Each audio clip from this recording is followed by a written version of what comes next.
आप सबको हमारा नमस्कार। ये बहुत ही खास प्रेस वार्ता है और एक ज्वलंत मुद्दे पर है। और जैसा कि आप देख रहे हैं, मेरे साथ कांग्रेस पार्टी के नेता ही नहीं, वो लोग जिन्होंने भारत का नाम और हिंदुस्तान का परचम खेल के जगत में लहराया है, वो आज इस मंच पर हैं। किसी और कारण से होते तो हमें बड़ा गर्व होता, लेकिन वो आज इस मंच पर हिंदुस्तान के उन खिलाड़ियों की वेदना और उनके दर्द को समझाने के लिए, बताने के लिए और सरकार से सख्त सवाल पूछने के लिए मजबूर हैं, जिसका जवाब बहुत पहले आ जाना चाहिए था। बहुत कुछ कहने से पहले मेरे साथ मंच पर कृष्णा पूनिया जी हैं, जो भारत की पहली वुमेन एथलीट हैं, जिन्होंने गोल्ड जीता था इन track and field event, Arjun awardee हैं, पद्मश्री हैं। और मेरे बाएं पर मेरे भाई और विजेंद्र सिंह हैं, ओलंपियन हैं और तगड़े मुद्दों पे हमेशा अपना मत देते हैं और साथ में खिलाड़ियों के खड़े रहते हैं। इससे पहले कि मैं इन दोनों लोगों को मंच दूं, मैं एक बात जरूर पूछना चाहती हूं। 72 घंटे से ऊपर हो गए और जिसको अंग्रेजी भाषा में अनप्रेसिडेंटेड कहा जाता है, ऐसा पहले कभी नहीं हुआ कि the most decorated athletes of Indian sports stars, जिनकी विश्व में जिन्होंने भारत का परचम लहराया, वो बेटियां जो शेरनियों की तरह दहाड़ती हैं दंगल में, कुश्ती की रिंग में, आज जंतर मंतर पर बैठकर जब उनकी आंखों से आंसू निकलता है तो सरकार की यह खामोशी अपने आप में निंदनीय ही नहीं, अपने आप में और बहुत गंभीर और गहरे सवाल खड़ा करती है। क्योंकि कटघरे और सवालों के घेरे में रेसलिंग फेडरेशन ऑफ इंडिया के चीफ, भाजपा के सांसद बृजभूषण सिंह जरूर हैं, लेकिन उससे ज्यादा आज कटघरे में प्रधानमंत्री मोदी खड़े हैं। और ये मैं बिना रीजन के नहीं बोल रही हूं, ये एक पैटर्न है। विनेश फोगट जी ने अपनी पहले दिन की प्रेस कॉन्फ्रेंस में कहा था कि उन्होंने अपने परिवार के साथ जाकर 2021 के अक्टूबर महीने में मोदी जी को सारी असलियत से वाकिफ कराया था। उन्होंने सच बताया था और अपनी जान पर होने वाले हमले का अंदेशा भी जाहिर किया था। और मोदी जी ने कहा था नहीं नहीं, तुम्हें कुछ नहीं होगा। 1.25 साल तक, और मोदी जी ने सार्वजनिक रूप से विनेश फोगट जी को अपनी बेटी कहा है कि तुम तो मेरी बेटी जैसी हो, मैं तुम्हारे सारे परिवार को जानता हूं।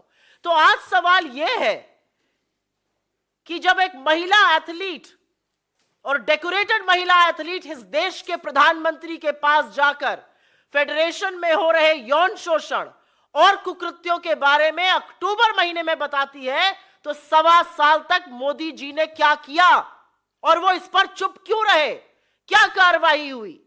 मंत्री, सांसद अभी भी अपने पद पर बरकरार है, कोई इंटरनल इंक्वायरी नहीं हुई, कोई सवाल जवाब नहीं पूछा गया। और हम ये क्यों ना पूछें कि इस सरकार का पैटर्न है, ये बड़े बड़े आक्षेप और बड़े बड़े आरोप लगते हैं, उसके बाद कटघरे में इनके मंत्री, इनके सांसद खड़े होते हैं, लेकिन बेशर्मी के चलते और थेथरई के चलते यह सरकार उनको पद से बर्खास्त नहीं करती। यह हमने अजय मिश्रा टेनी के केस में भी देखा था, जो आज भी मंत्री बने हुए हैं, और बृजभूषण सिंह के केस में भी हम देख रहे हैं।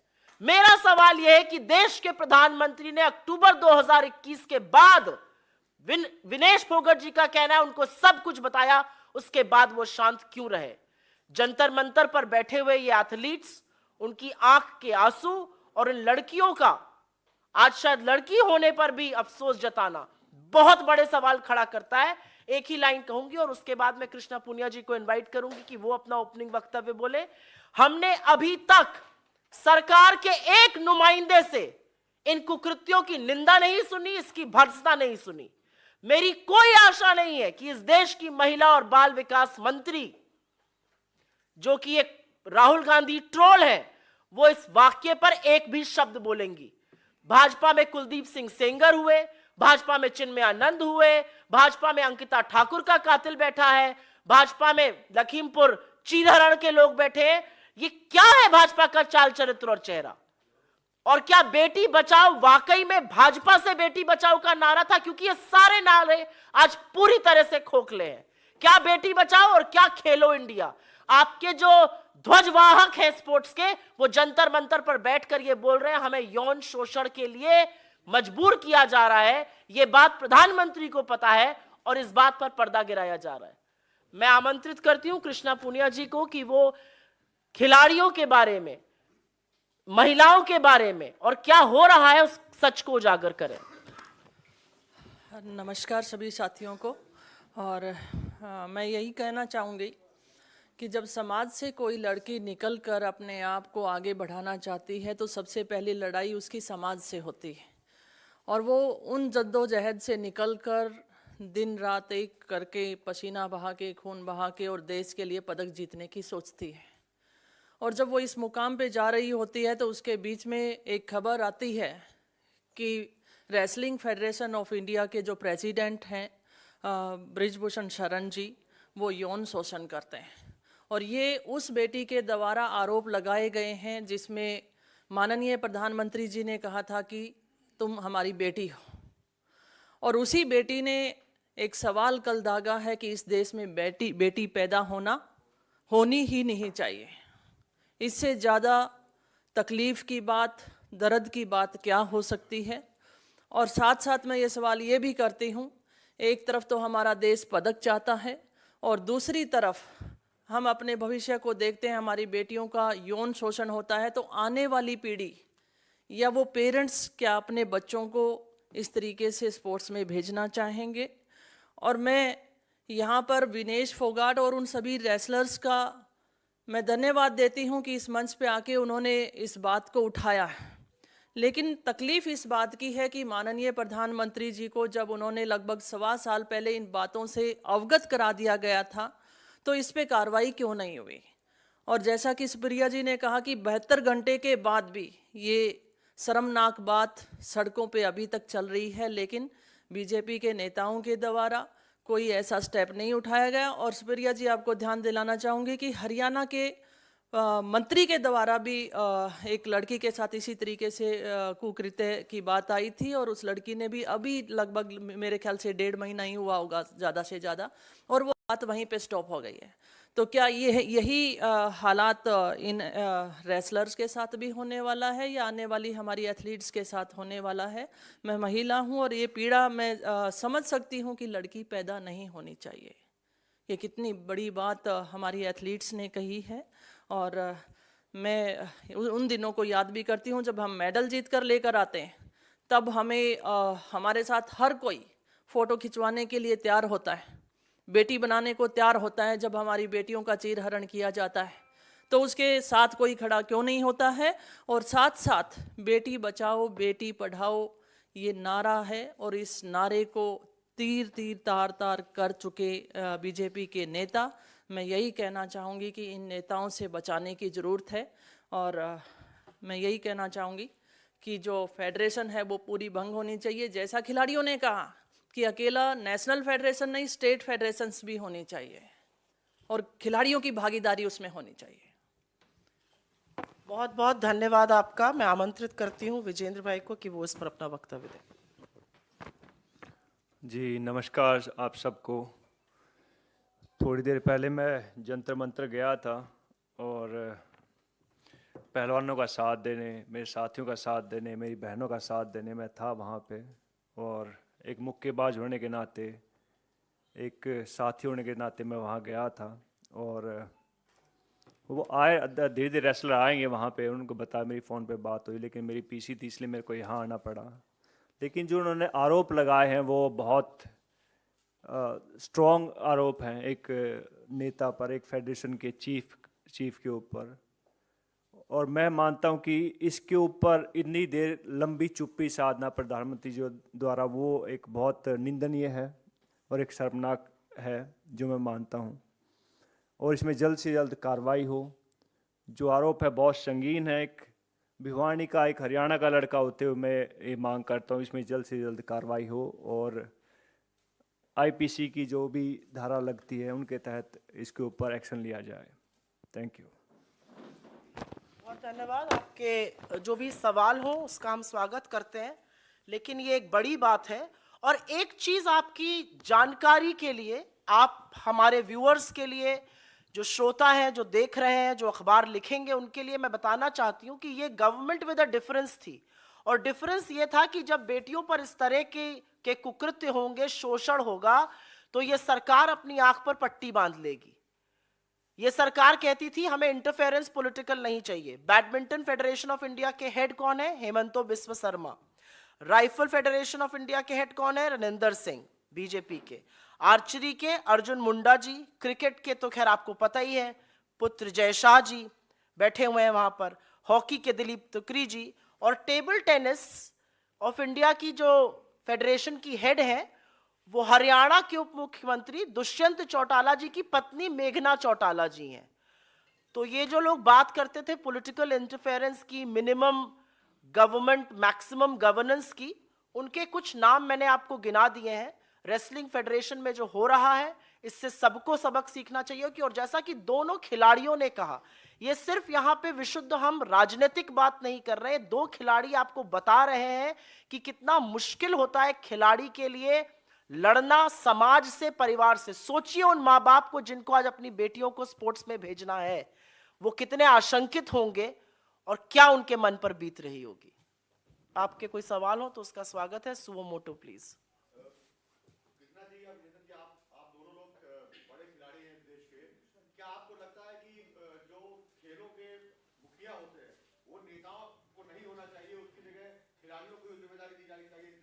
दोनों लोगों से आंसर करा। हाँ, मैं आपकी बात का समर्थन करती हूँ। खिलाड़ी अगर एसोसिएशंस में होंगे तो खिलाड़ी की प्रॉब्लम्स को अच्छे से समझ सकते हैं, और जो एथलीट्स की पार्टिसिपेशन इसमें ज़्यादा रहेगी तो उसमें और ज़्यादा बेहतर होने के चांसेस ज़्यादा रहेंगे। और बहुत ज़रूरी है बिकॉज एक खिलाड़ी की भावना को समझ सकता है, और खिलाड़ी इस फेडरेशन में आएंगे, इसका हिस्सा बनेंगे। बिकॉज एक तरह से ढोंग तो किया गया था, बिकॉज कई बॉक्सरों को भी इस फेडरेशन का एक उसमें बनाया गया था हिस्सा, लेकिन उनको कभी भी इस मीटिंग में नहीं बुलाया गया। जैसे बॉक्सिंग की मैं बात करूँ तो बहुत सारे लड़कों ने बताया कि भाई साहब हम भी हिस्सा थे उस बॉक्सिंग फेडरेशन का, लेकिन हमें कभी किसी मीटिंग में नहीं बुलाया जाता। तो अगर कोई खिलाड़ी अगर किसी उस फेडरेशन का हिस्सा होता है तो बहुत अच्छी बात है, और ये होना चाहिए। पर हम कहाँ मार खाते आप सबको मालूम है। जी, राहुल गांधी ने जब यूपीए की सरकार थी, कोशिश करी थी अजय माकन ने जो स्पोर्ट्स मिनिस्टर थे उनके जरिए कि खेलों से नेता बाहर हो जाए और खिलाड़ियों को ही सम्मान दी जाए, लेकिन कांग्रेस पार्टी के अलावा सहयोगी दल भी नहीं माने और वो बात पूरी नहीं हो पाई। अजय माकन का जो बिल था, कोशिश की, वो नाकामयाब रही। क्योंकि आज कांग्रेस पार्टी को लगता है कि मोदी सरकार के पास पूरा बहुमत है, आप लोग समर्थन देने को तैयार है कि नेता खेल संघों से बाहर हो और खिलाड़ी कमान संभाले। हम समर्थन तब भी देने को तैयार थे, और आपका बिल्कुल कहना सच है कि ना सिर्फ हमारे घटक दल बल्कि एक राजनीतिक रूप से इससे आम सहमति नहीं बन सकी थी तब। लेकिन आप बिल्कुल सही कह रहे हैं, आपके पास प्रचंड बहुमत है, आपका मन आता है, आप सुबह उठते हैं और आपको लगता है कि लॉ बन जाना चाहिए, आप लॉ ऑर्डिनेंस से बना देते हैं और अध्यादेश से वो पारित होकर कानून बन जाता है। लेकिन मैंने तो आपको फेडरेशन, रेसलिंग फेडरेशन तो छोड़ दीजिए, मैंने तो आपको हिंदुस्तान की तमामों स्पोर्ट्स फेडरेशन, चाहे वो बैडमिंटन हो, चाहे वो टेबल टेनिस हो, चाहे वो हॉकी हो, क्रिकेट हो, आर्चरी हो, राइफल हो, मैंने तो आपको सबके नाम गिना दिए, और इस सब पर भाजपा के नेता बैठे हुए हैं। तो डिफरेंस क्या है? और पॉलिटिकल सहमति इस पर बननी चाहिए, ये एक अलग डिबेट है। लेकिन जो आज का मुद्दा है वो बहुत बड़ा मुद्दा है। आपकी बात सही है, इस पर डिबेट होना चाहिए। पॉलिटिकल इंटरफेरेंस जितनी कम हो अच्छी बात रहेगी, लेकिन आज का डिबेट बहुत बड़ा डिबेट है। ये हिंदुस्तान में पहले कभी नहीं हुआ है। ये ओलंपियंस है, ये गोल्ड मेडलिस्ट है, और ये बाहर आकर कह रहे हैं हमें यौन शोषण के लिए मजबूर किया जा रहा है, और इस बात की सजा तो मिलनी ही चाहिए। इस बात से अवगत देश में सर्वोच्च पद पर बैठे हुए प्रधानमंत्री जी 1.25 साल से हैं, और ब्रजभूषण सिंह अभी भी अपने पद पर बने हुए हैं और अभी भी प्रेस कॉन्फ्रेंस कर रहे हैं। मतलब मुझे समझ में नहीं आता है कि बेशर्मी की और असंवेदनशीलता की कोई हद है इस सरकार में। आपने अजय मिश्र, नैतिकता कहां है? नैतिक धुरी ये कहती है आपका नाम आया और ऐसे आक्षेप में आया, आपको तुरंत रिजाइन कर देना चाहिए। लेकिन नैतिकता तो सर्वोच्च पद की भी पूछी जाएगी ना। आज जब विनेश फोगाट ने बोला कि मैंने प्रधानमंत्री को अक्टूबर 2021 में इस मामले से अवगत कराया था, तो मेरा सिर्फ एक सवाल है, मोदी जी ने क्या किया, क्यों आंख पर पट्टी डाले, वो आज बैठे रहे कि ये खिलाड़ी सड़क पर सार्वजनिक रूप से उतरने को मजबूर हुए हैं और आज कुछ मीटिंग्स करी जा रही हैं।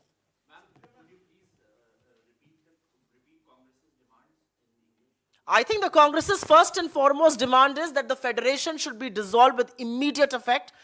Braj Bhushan Singh should have resigned yesterday and not today. But the biggest demand that we want to raise for public interest is that women need to be made safe and secure. I mean, these are some of India's most decorated athletes who've come out in the open and said that they are being forced for sexual harassment. What more do we want our girls to say? And I think the biggest question before the country today is that when Mr. Modi got to know the gory details of what was happening in the Wrestling Federation of India in October 2021, and Vinesh Fogart is on record to say that she briefed the Prime Minister along with her family, what did he do? Why did he not speak? Why did he not have an inquiry done? Was there an interdepartmental inquiry done? Was Mr. Braj Bhushan Singh summoned? Was he asked to clarify his stand? There are many questions today, and I think that is our foremost demand. This country needs to know the truth, and more than anything else, please imagine parents of girls who are in sports. What are they going through at this moment? I have two celebrated, decorated sports stars sitting next to me. They have told you how they feel about it.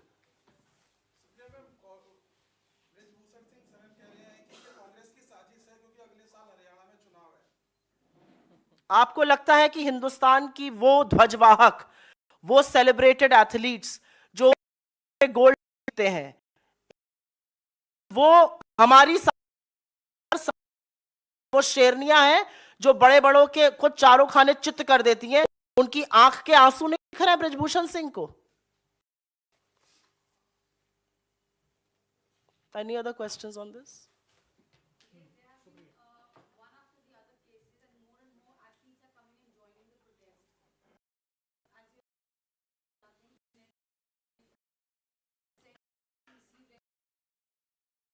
I think more than anything, the size of this government, not one spokesperson. Spokespersons, by the way, withdrawn from television.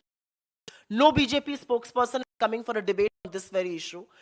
No BJP supporter is speaking on this. Not a single minister has put up a word condemning this incident. You have India's most celebrated sports stars sitting there. It is more than anything else, the institutions that are meant, what are they doing? NCW project, बोलना नहीं पड़ा, tweet कर दीजिए अगर BJP तो वो लपक के आज कहां और क्यों नहीं कंप्लेन मोटर्स का? मुझे ऐसा